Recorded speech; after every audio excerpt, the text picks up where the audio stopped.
Ya, entonces lo que vamos a ver hoy día va a ser la desobediencia de Jonás parte 1. Y habíamos visto la semana pasada que ¿se ve bien la pantalla, Lucas? ¿O se ve...? Ya. Habíamos visto la semana pasada lo difícil que era este mandato que el Señor le pide a Jonás. Y vamos a ver ahora por qué le dice que no a Dios. ¿Ya? ¿Y por qué le dice que no? Y podemos imaginar que Jonás como que no encontró ninguna justificación práctica a esta misión que se le daba, y ni tampoco un sentido teológico. ¿Por qué práctico?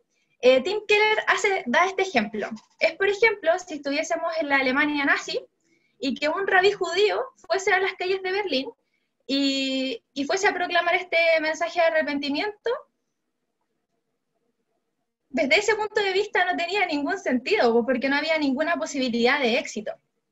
Y también no encontró ninguna justificación teológica, porque algunos años antes, como habíamos visto, ya había profetizado el profeta Nahum sobre la destrucción de Nínive por su maldad. Y una autora añade esto de que la hostilidad que Jonás tenía hacia Nínive era súper comprensible, porque el impacto psicológico y social que tenía la capital, este imperio asiria, sobre la comunidad, que había recibido como el libro de Nahum como parte de su herencia, como algo verdadero. Entonces Jonás y los israelitas, Israel, había aceptado esta profecía como algo verdadero. Entonces no tenía como ningún sentido lógico decir que lo llamara, como que el Señor llamara a Jonás después de que el profeta Nahum ya había dicho de que esa ciudad iba a ser destruida.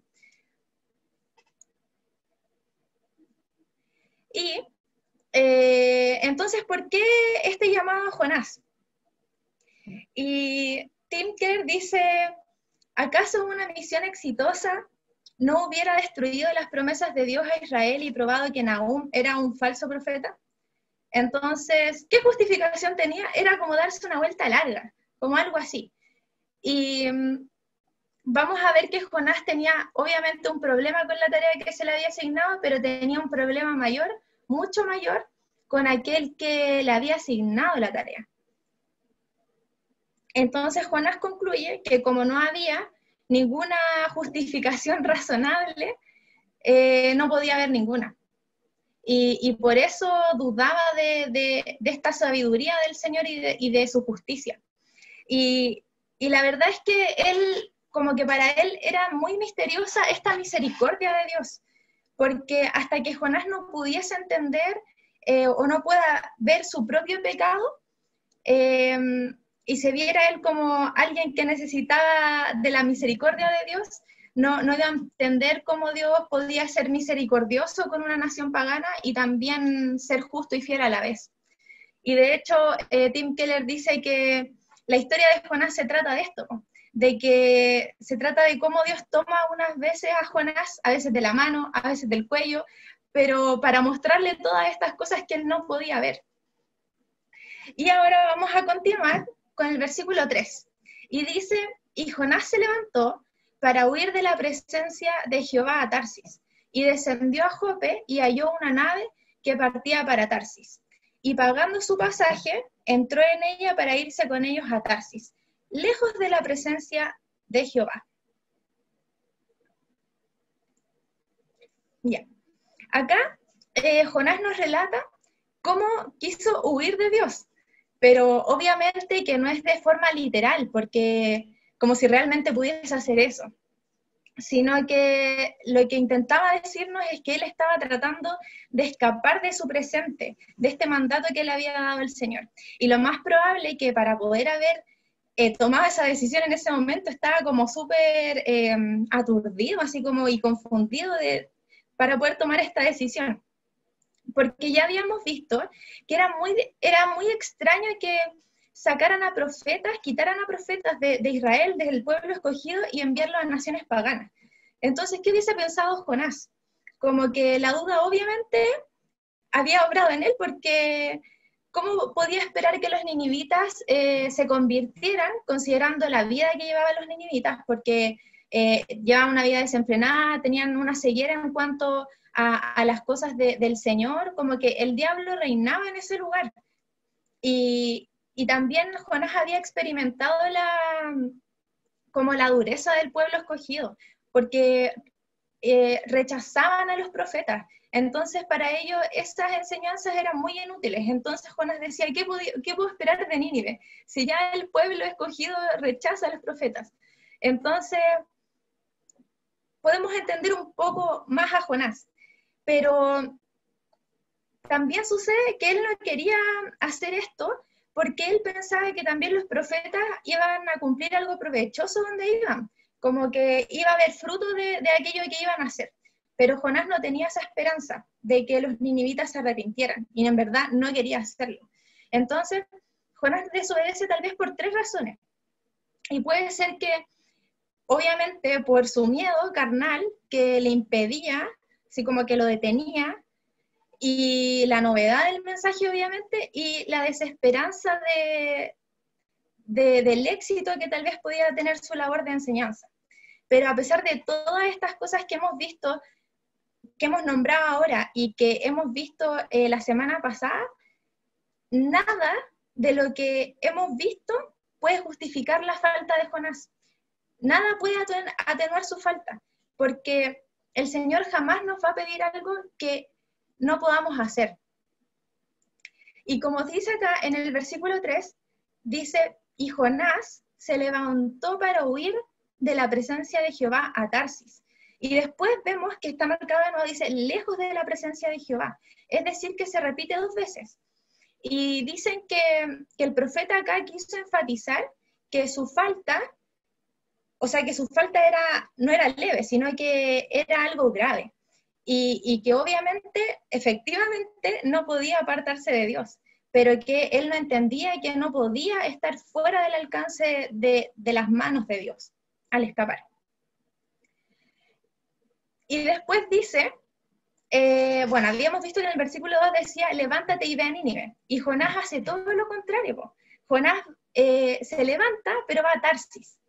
Y se cree que Tarsis, bueno, Juan Calvino está así obstinado, está muy seguro de que ese Tarsis es Cilicia. Otros dicen que es como una colonia de Tartés, otros dicen que es mar, otro la ciudad de Tarso. Hay como muchos comentarios al respecto, pero lo que sabemos y de lo que estamos seguros es que Tarsis se ubicaba al occidente, así muy, muy al occidente en el mundo que antes conocían los israelitas, porque antes no existían como todas esas ciudades que ahora existen.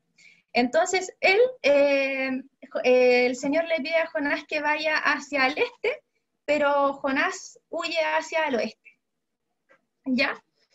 Y hay algunos autores que dicen, acá hay unas citas que me gustaría leerles, que hablan un poco de él halló, porque dice, halló una nave que partía para Tarsis. Y Marquio dice, algunas veces Dios tolera que los malos prosperen en sus pecados, y aún así les facilita su caída, a fin de que adquieran mejor conocimiento de sí mismos, y de que con esto la gloria de Dios se manifieste más claramente. Y se agrega Matthew Henry que dice, Dios parecía favorecer su plan y le dio una oportunidad de escape. Podemos estar lejos de nuestro deber y aún así encontrar vientos favorables, pero el camino dispuesto no siempre es el camino correcto.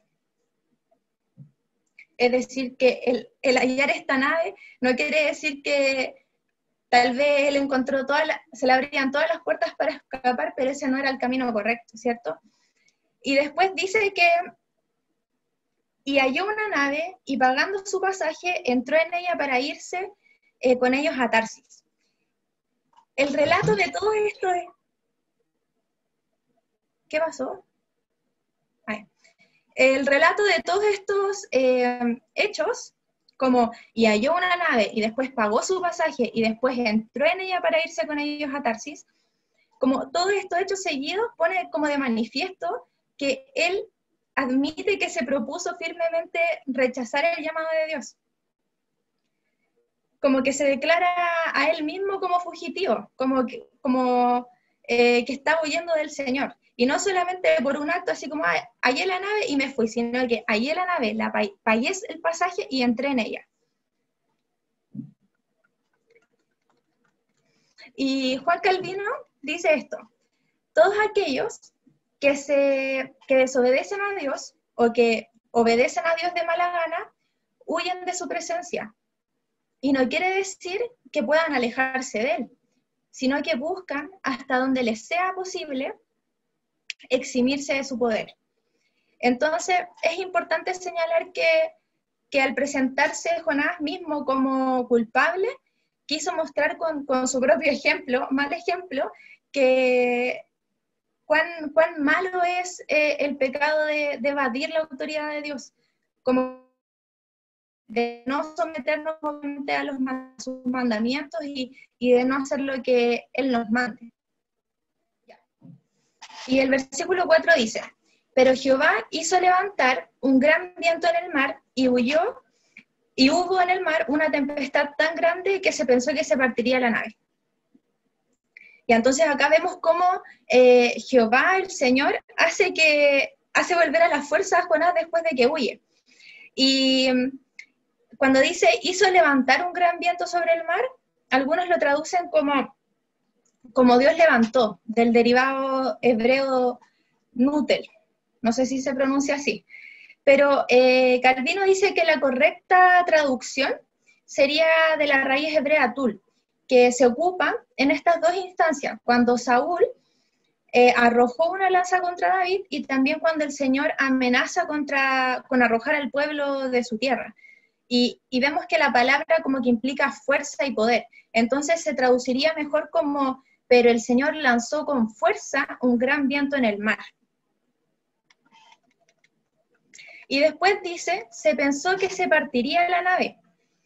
Y hay algunos que dicen que piensan que es una metonimia esto. Una metonimia es cuando se designa una cosa con el nombre de otra, pero que existe una relación entre ambas. Entonces, es decir, que en vez de mencionar a los marineros, se menciona a la nave. Y si se acepta la metonimia en este caso, se traduciría como, y los marineros pensaron que naufragarían. Entonces, vemos que Jonás como que quiere transmitir al lector que esta tempestad no se levantó porque sí, como que no fue casualidad, sino que era por designio de Dios.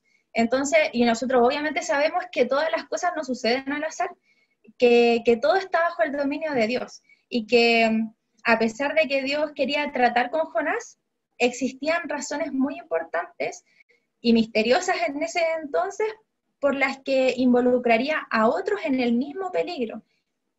Y esos otros son los marineros y a toda la tripulación del barco.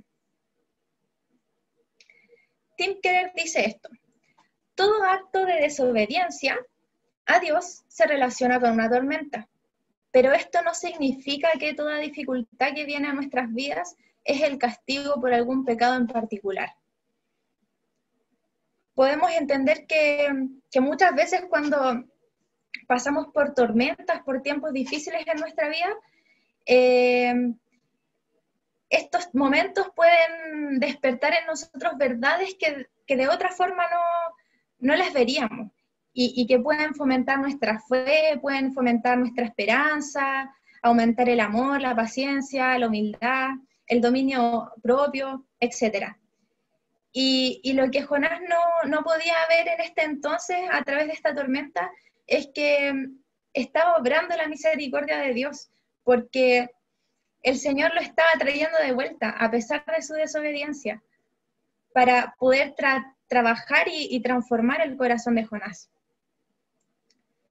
Después en el 5 dice, y los marineros tuvieron miedo, y cada uno clamaba a su Dios, y echaron al mar los enseres que había en la nave, para descargarla de ellos. Pero Jonás había bajado al interior de la nave y se había echado a dormir. lo que Jonás nos quiere transmitir acá es presentar como su propia insensibilidad. Estaban todos desesperados, alarmados por lo que estaba sucediendo, pero él entró, bajó al interior de la nave y se echó a dormir. Entonces podemos ver que cuando Jonás se encuentra con personas que eran racial y religiosamente diferentes a él actúa como de forma despectiva y no se da cuenta es como indiferente ante la necesidad que existe. Y también esto es uno de los temas de las que trata el libro, de que Dios se interesa en cómo nosotros que conocemos al Señor tratamos con las personas que son profundamente distintas a nosotros. Y eso es lo que nos quiere mostrar cuando Jonás interacciona con los paganos. La primera vez que interacciona con los paganos la vamos a ver ahora con los marineros, y la segunda vez va a ser con los ninivitas. Y después dice, los marineros tuvieron miedo. Y, o sea, la tormenta debió ser muy grande para que un marinero tuviese miedo, porque el mal tiempo, de que se levantara un gran viento, era súper normal, porque hubiesen tempestades, era súper normal. Pero esta tormenta tenía que tener algo diferente, y Jonás aún así no se mantenía indiferente. Hay autores que dicen que Jonás estaba durmiendo el sueño de la tristeza, que es cuando se tiene como el deseo de escapar de la realidad mediante el sueño.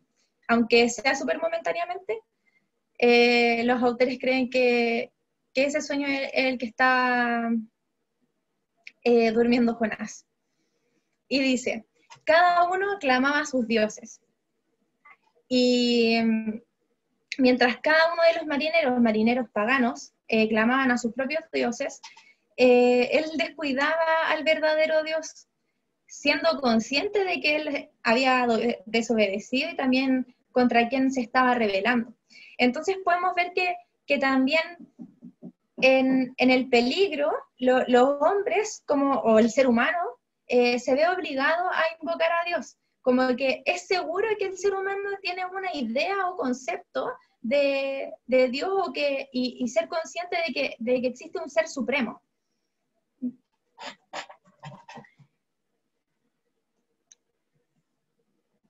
Y muchas veces sucede que el ser humano como que quiere estar, como que el mayor bien del ser humano no es tener bienes, sino que es como estar tranquilo, como que nada me pase, estar cómodo.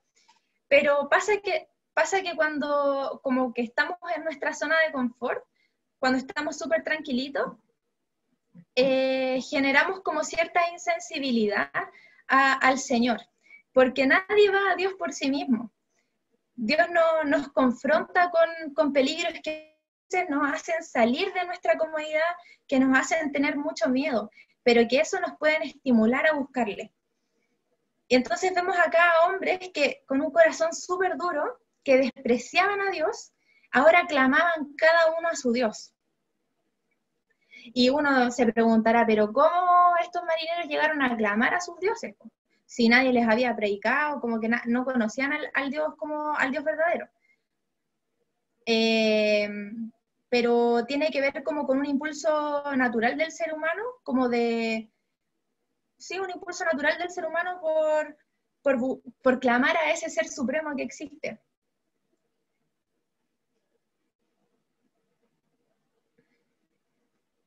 Y después dice, echaron al mar los enseres que había en la nave.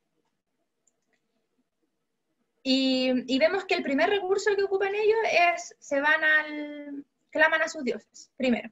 Cada uno clama a su dios. Pero el último recurso que utilizan para poder salvar sus vidas es despojarse de la carga del barco, pues, de todos sus bienes. Entonces, como que todas estas cosas que he mencionado, como que tratan de explicar que lo que estaba sucediendo era súper heavy y que los marineros pensaban que iban a morir, y que por eso se deshacen hasta de sus propias cosas. Y después dice, pero Jonás había bajado al interior de la nave. Y bueno, ya sabíamos que quería huir, que quería esconderse, a pesar de que obviamente no podía hacerlo de las manos de Dios. Pero como que uno dice, algo debió pasar como con Jonás, pues como que algo debió haber ocurrido con él si es que estaba pasando todo eso. Pero la insensibilidad de Jonás era tanto que no le pasó nada, como que él seguía, estaba como hundido en sus propios problemas y en sus cosas, como muy, muy egoísta. Y vemos cómo el Señor aún así sigue mostrando su misericordia por medio de esta tormenta. Como que no dice, ya, chao, puedo usar a otro, porque Dios puede usar a quien quiera, pero Él quería trabajar con Jonás. Y en el versículo 6 dice, y el patrón de la nave se le acercó y le dijo, ¿qué tienes, dormilón? Levántate y clama a tu Dios. Quizás él tendrá compasión de nosotros y no pereceremos. Y acá vemos cómo lo reprende. Le dice, oye, pero ¿cómo es que estáis dormidos? Eso no es natural, ¿qué te pasa? Levántate y clama a tu Dios. Y cuando dice, ¿qué tienes, dormilón? El ¿qué tienes? Se traduce como ¿qué te pasa? Y el dormilón, vamos a ver que es un verbo en nifal, que siempre significa sueño profundo, y que se ocupa en los pasajes que ahí vemos, en Jueces 4:21 y en Salmo 76:6. Entonces la traducción real sería, ¿qué te pasa? Que estás profundamente dormido. Y después dice, levántate y clama, que en hebreo significa, o sea, que en hebreo es kumlek, pero este levántate y clama es súper interesante porque son las mismas palabras que ocupa Dios, el Señor, para llamar a Jonás cuando le dice, levántate y ve a Nínive y clama contra tal ciudad. Son las mismas palabras. Entonces, esto significa que Dios había enviado a su profeta para dar a conocer su mensaje, pero vemos que los paganos, los marineros paganos dirigen al profeta hacia Dios. Es como hasta chistoso o irónico, es muy extraño todo lo que sucede. Y después, el capitán dice, quizá Dios, Él, tendrá compasión de nosotros. Y esto también es muy interesante porque acá el capitán reconoce que hay un Dios supremo, que a pesar de que cada uno está clamando a su propio Dios, y ese quizá igual tiene como que da a entender que obviamente el patrón, el capitán de la nave no estaba seguro de la ayuda que Dios le podría brindar, porque no tenían una fe segura en el Dios de Jonás, no sabían quién era ese Dios, no sabían cuán fiel era él.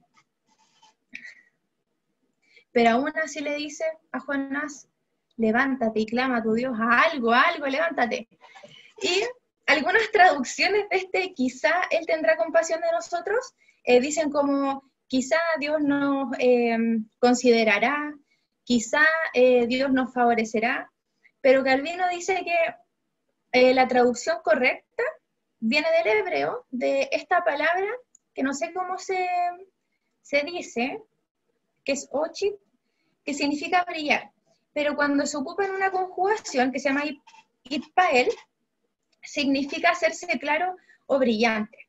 Entonces, en las escrituras se ocupa mucho esta metáfora como que cuando Dios no está con nosotros, como que no es propicio hacia nosotros, nos parece como que todo está oscuro, todo está nublado, pero cuando Dios hace brillar su rostro sobre nosotros, es que nos muestra lo bondadoso que Él es y su gracia. ¿Ya? Entonces se puede traducir literalmente como puede ser que Dios brille sobre nosotros, que significa mostrará su gracia para con nosotros, quizá mostrará su gracia para con nosotros. Y después, para matarla, así, para finiquitar, este patrón pagano dice, y no pereceremos. Quizá Él tendrá compasión de nosotros, y no pereceremos. Entonces acá el capitán declara que la vida del hombre estaba en manos de Dios, porque concluye que iban a perecer a menos que el Señor, el Dios de Jonás, tuviese compasión de ellos. Y obviamente cuando dice todo esto, es impulsado por naturaleza, como ese impulso natural que del cual yo les hablaba, y es sin fingimiento obviamente, porque Dios hace que por necesidad los que no creen clamen a Él o confiesen en momentos de peligro. Y Hugh Martin, un autor escocés del siglo XIX al parecer, él escribió un texto que se llama El mundo reprende a la iglesia. Y en este texto él concluye que Jonás sí merecía tal reprensión por parte del capitán, porque él se mantenía indiferente ante la necesidad, porque no estaba ocupándose por el bienestar de todos en ese momento. Y Jonás huye porque obviamente huye a camino a Tarsis porque no quería ocuparse por el bien de los paganos ninivitas, y él solo quería favorecer exclusivamente los intereses de los creyentes, los intereses de su pueblo. Y Dios le muestra que Dios no es solamente el Dios de los creyentes, sino que es Dios de todas las personas. Y Jonás necesitaba verse como parte de toda una comunidad, y no solamente como un miembro de la comunidad, de una comunidad de fe, por así decirlo. Entonces el capitán le dice a Jonás que hiciese todo lo posible para que los salvara, clama a tu Dios, haz algo, pero sin saber quién era el Dios de Jonás. Y Jonás no recurre a su fe, para ayudar a enfrentar este problema que todos estaban viviendo. Y no les dice tampoco cómo tener una relación con Dios, no hace uso de sus recursos espirituales por tener una relación con el Señor. En ese momento, él no estaba amando ni sirviendo para atender las necesidades del otro. Y algunos teólogos dicen que estos marineros son como una gráfica imagen de lo que se llama la gracia común. Y la doctrina de la gracia común es una enseñanza que señala que Dios concede dones de sabiduría, discernimiento moral, bondad y belleza en toda la humanidad, sin distinción de raza o creencia religiosa. Pero nosotros entendemos que esta gracia común obviamente no regenera el corazón, no transforma el corazón, ni salva nuestra alma, ni crea una relación personal con el Señor. Pero sin esta gracia común, el mundo sería súper intolerable para vivir. Es como una expresión de amor para todas las personas. Porque la gracia común implica que los no creyentes a menudo actúen con mayor rectitud o que actúen mucho mejor que incluso los creyentes, pese a la falta de fe de los no creyentes. Y Jonás vemos que estaba frente a esta gracia común, dadas a los marineros, pero él tenía otra gracia, pues tenía esta gracia especial, porque había recibido la palabra de Dios, la revelación de su voluntad fuera del alcance de la razón, de la sabiduría humana. Y Jonás era un seguidor del Señor, pero la falta de misericordia en Jonás hacia los demás revelaba que su corazón desconocía esta misericordia y esta gracia salvífica de Dios. Y sigue ahora en el 7, y dijeron cada uno a su compañero: venid y echemos suertes, para que sepamos por causa de quién nos ha venido este mal. Y echaron suertes, y la suerte cayó sobre Jonás.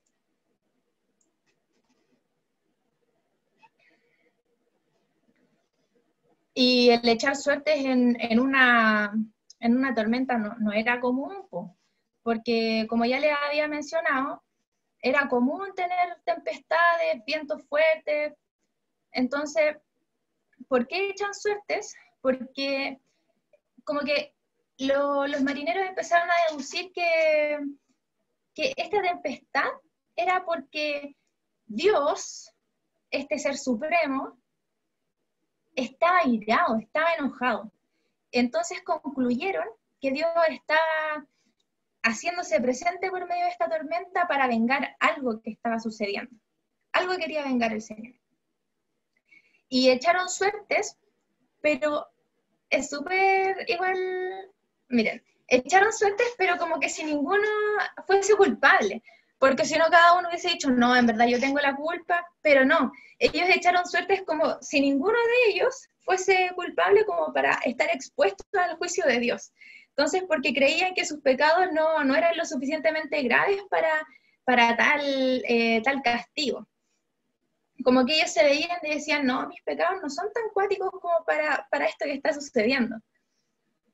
Y echar suertes en la antigüedad era común, no en tormentas, pero era común cuando se ocupaba para discernir la voluntad divina. Era bastante común, de hecho. Y en las escrituras podemos ver que algunas veces estuvo permitido esto. Y en Proverbios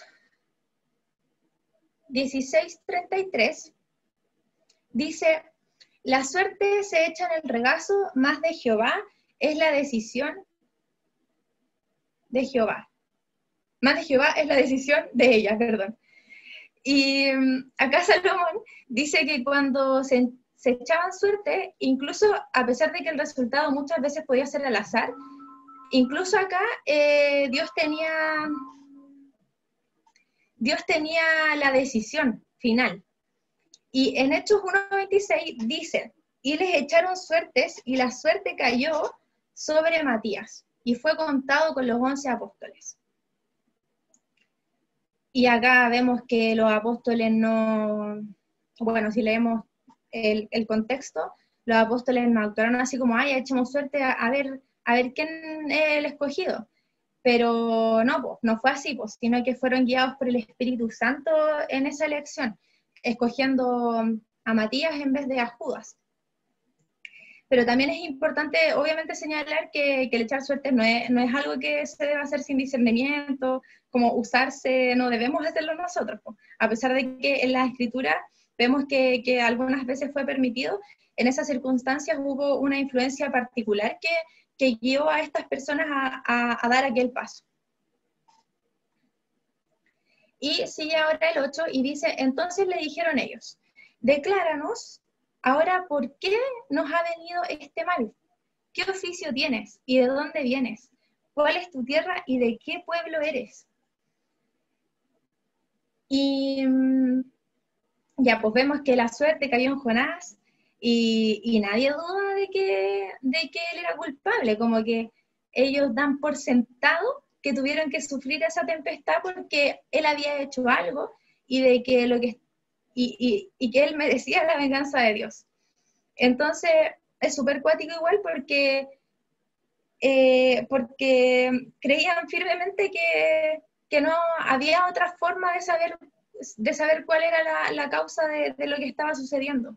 Entonces vemos a paganos, a hombres que sostienen estos principios como verdaderos, como que Dios puede dar a conocer la verdad y sacarla a la luz, y también que Él preside sobre las suertes, a pesar de que sean como muy fortuitas, o parezcan serlo muy fortuitas.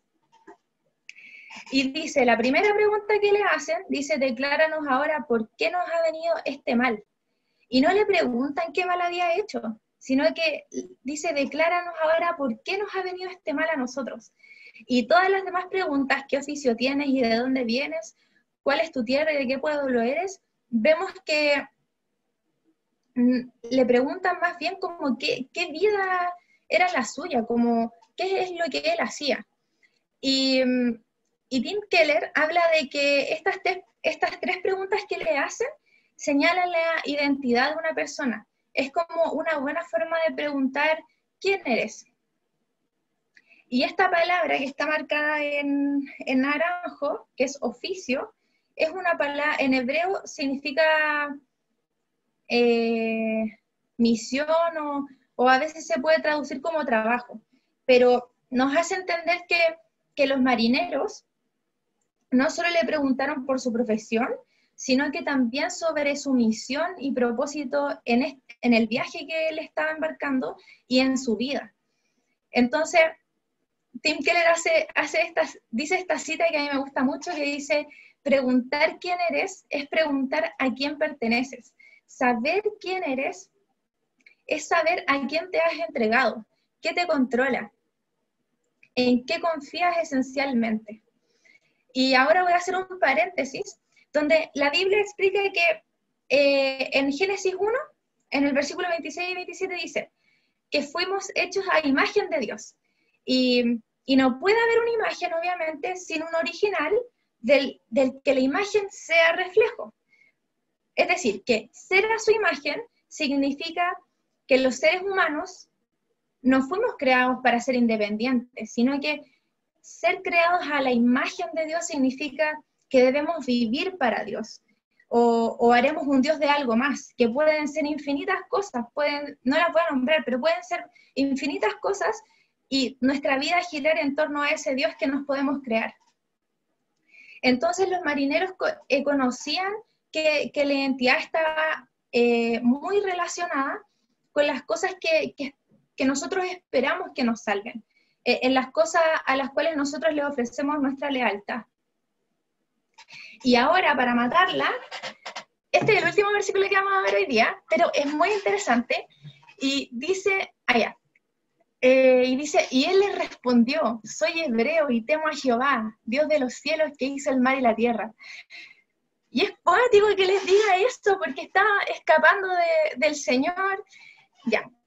Y acá vemos que Jonás invierte el orden de las preguntas, porque lo primero que le preguntaron fue, ¿por qué nos ha venido este mal? Y la última pregunta que le hacen es de dónde vienes, a qué pueblo perteneces, y él dice, soy hebreo. Y la segunda que responde, ¿qué oficio tienes? Temo a Jehová. Y este temer implicaba adoración y servicio, a eso se refiere. Pero la primera pregunta que le hacen no la responde. Y Calvino cree que en la Biblia, que en el texto que se nos presenta, no está la historia completa. Como que no se relata todo lo que pasó. Porque en el versículo siguiente, en el versículo 10, dice, y aquellos hombres temieron sobremanera y le dijeron, ¿por qué has hecho esto? Porque ellos sabían que huía de la presencia de Jehová, y en ninguna parte cuenta cuando él les cuenta que huía de la presencia de Jehová.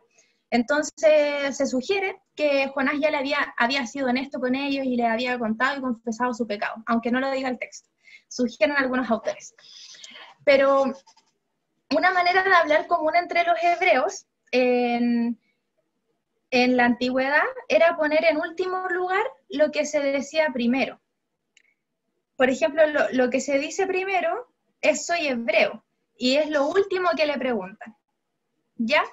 Entonces, Jonás dice, soy hebreo, adorador del Dios verdadero, y eso igual era como que agravaba aún más su falta, porque él no podía decir que se había de que estaba haciendo mal sobre Dios, sino que aclaró diciendo, Jehová, Dios de los cielos, hizo el mar y la tierra, es decir, que él estaba aclarando que era inspirado en la palabra de Dios.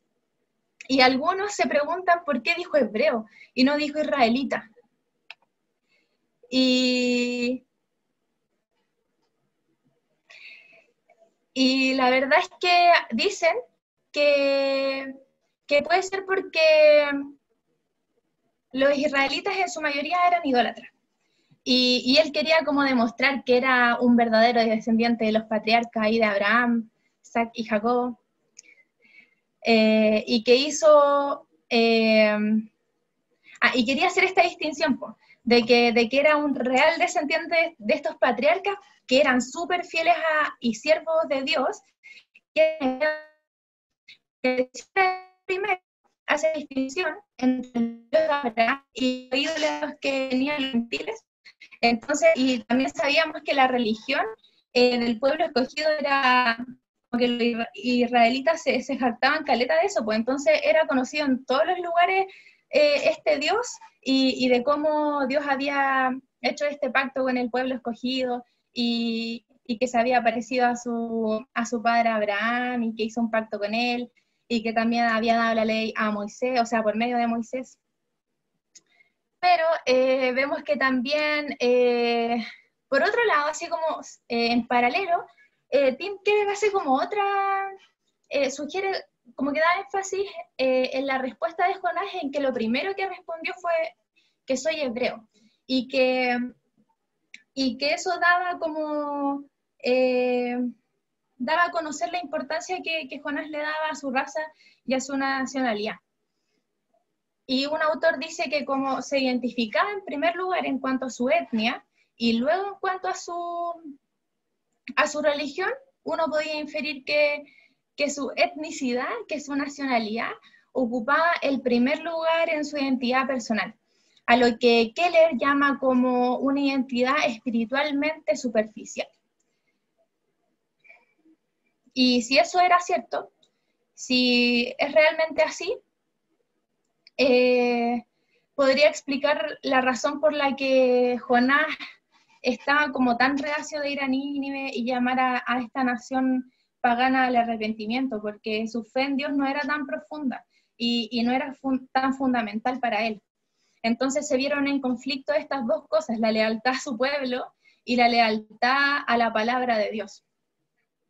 Pero también, como llevándolo a nosotros, sabemos que no solamente estas cosas pueden como bloquear o entorpecer nuestro crecimiento o desarrollar como nuestra identidad cristiana, sino que nosotros podemos creer como fielmente que Jesús murió por nuestros pecados, que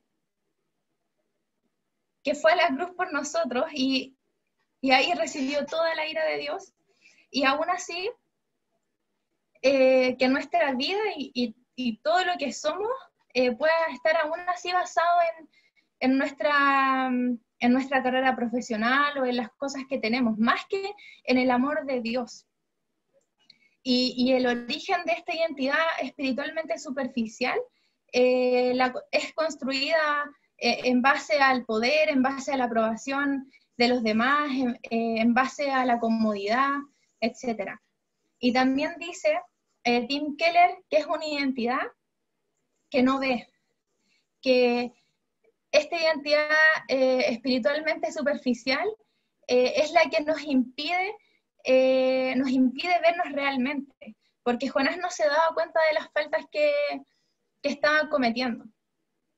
Y tener una identidad así, una identidad que nos ciega de la condición en la que estamos, que nosotros éramos pecadores y que estábamos separados de Dios, pero que por este sacrificio hermoso que hizo el Señor, que dio a su único hijo en la cruz, y yo creo que ese sacrificio le dolió tanto al Señor, pero fue por amor a nosotros. ¿Cuán profundo tiene que ser el amor de Dios para hacer algo así, cierto?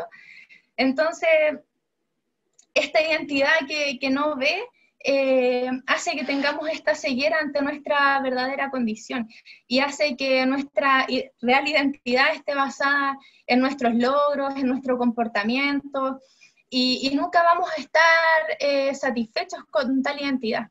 Jonás estaba orgulloso de su fervor religioso, estaba orgulloso de ser israelita, y había basado la percepción que tenía de sí mismo en sus logros espirituales.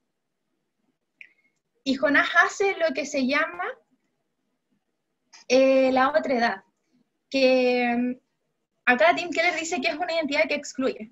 ¿Por qué Jonás hace lo que se llama la otra edad, que es categorizar a las personas como los otros, que son ajenos a nosotros, para creer que hay una diferencia como entre nosotros y ellos? Porque él era israelita y hebreo y era descendiente de los patriarcas. Pero en verdad Jonás necesitaba desesperadamente de esta misericordia del Señor y de darse cuenta de cómo el Señor quería tratar con él. Y después dice, soy hebreo y temo a Jehová, Dios de los cielos. Es decir, que él manifiesta, pone de manifiesto que el Señor, el Dios verdadero, es el único Dios. Y Jonás exalta frente a estos marineros al único Dios verdadero. Y es súper irónico porque Jonás escapa de Dios para hacer eso mismo que estaba haciendo ahora. Escapa de Dios para decirle, para no ir a esta nación pagana y llamarlos al arrepentimiento, pero se encuentra con estos marineros y exalta frente a ellos al único Dios verdadero. Entonces podemos ver que todas las cosas que hace el Señor tienen un propósito, porque no puso a los marineros en medio de esta gran tormenta porque sí solamente, sino porque el Señor quería mostrarle algo a Jonás, algo muy misterioso y maravilloso por medio de ellos. Y este iba a ser el último versículo que íbamos a ver hoy día.